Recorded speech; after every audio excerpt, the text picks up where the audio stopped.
मी आज तुम्हाला योमासूर आणि बालगणेश याच्यावरचं सांगणार आहे. एकदा कैलास पर्वतच्या तिथे एक छोटंसं घर असतं. गणपती बाप्पा त्यांच्या आईबाबांच्या.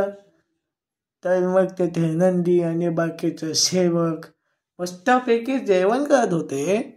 पण तिथे एक खूप जोरदार हमला झाला, म्हणजे आक्रमण.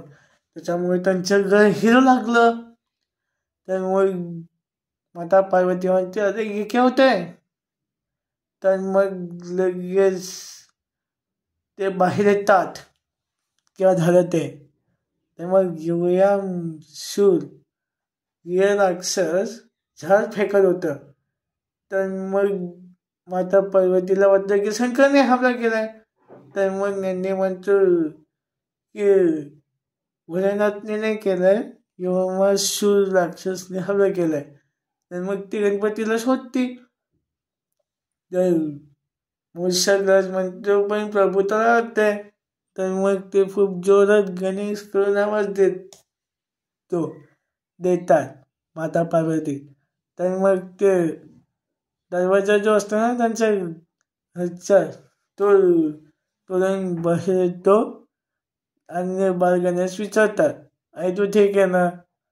तर मग बालगणेश जागेने म्हणतो, योमासूर तू इकडे येऊन खूप मोठी चूक केली. तू वाजायला त्रास दिला. आता मी तुला नाही सोडणार.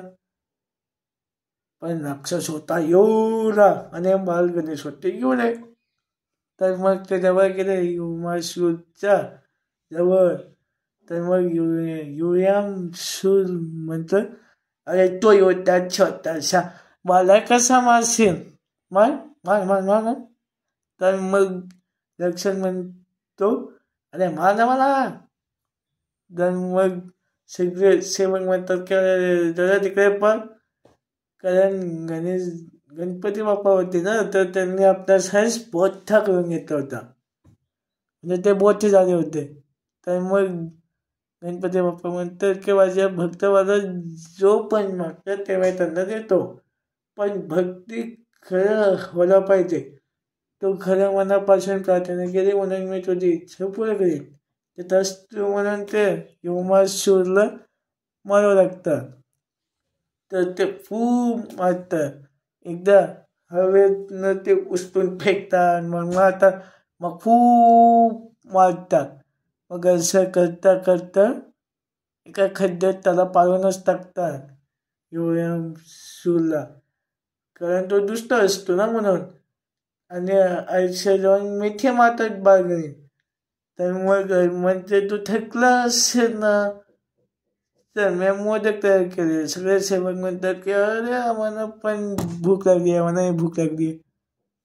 तर असे प्रकारे योयासूर तर राक्षसचा वध करून बालगणेशांनी कैलास पर्वत आणि आपल्या आई बाबा आणि कैलास पर्वताला त्या दुष्ट राक्षसापासून वाचवलं.